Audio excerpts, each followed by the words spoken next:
Chennai MRC நகரில் பங்கு சந்தை வர்த்தகம் வீட்டில் 2 கோடி ரூபாய் மதிப்பிலான நகைகள் திருடப்பட்டிருப்பதாக அண்மை செய்தியாக பார்த்துக் கொண்டிருக்கிறோம். 250 சவரன் தங்க நகை, 10 கிலோ வெள்ளிப் பொருட்கள், 25 லட்சம் ரூபாய் திருடு போனதாக வெளியான தகவலை தொடர்ந்து அண்மை செய்தியாக பார்த்துக் கொண்டிருக்கிறோம்.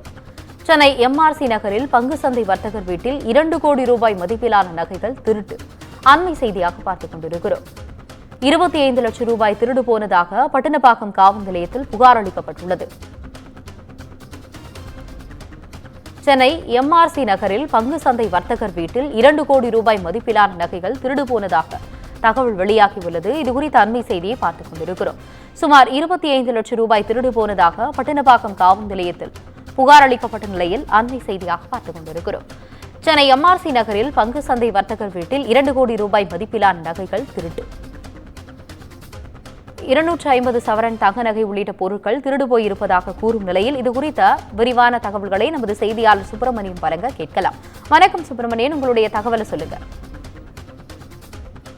சீனாம்பாக்கம் பகுதியில் 2 கோடி ரூபாய் மதிப்பிலான நகைகள் திருடப்பட்ட வழக்கு பரபரப்பை ஏற்படுத்தி இருக்கிறது. சென்னை பட்டினம்பாக்கம் எம்ஆர்சி நகர் சத்யதேவ் அவென்யூ பகுதியில் வசித்து வருபவர் கோபாலகிருஷ்ணன். இவர் பங்குச்சந்தை வர்த்தகத்தில் பணியாற்றி தொழில் செய்து வருகிறார்.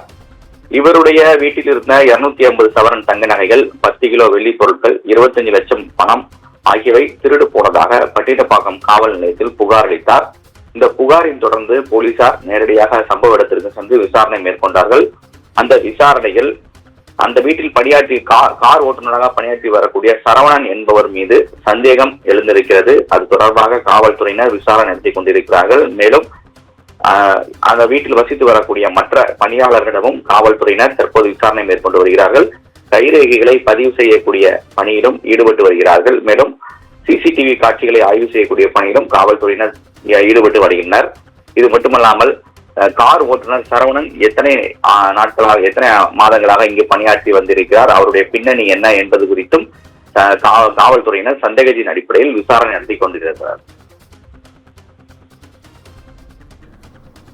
உங்களுடைய தகவலுக்கு நன்றி சுப்பிரமணியன்.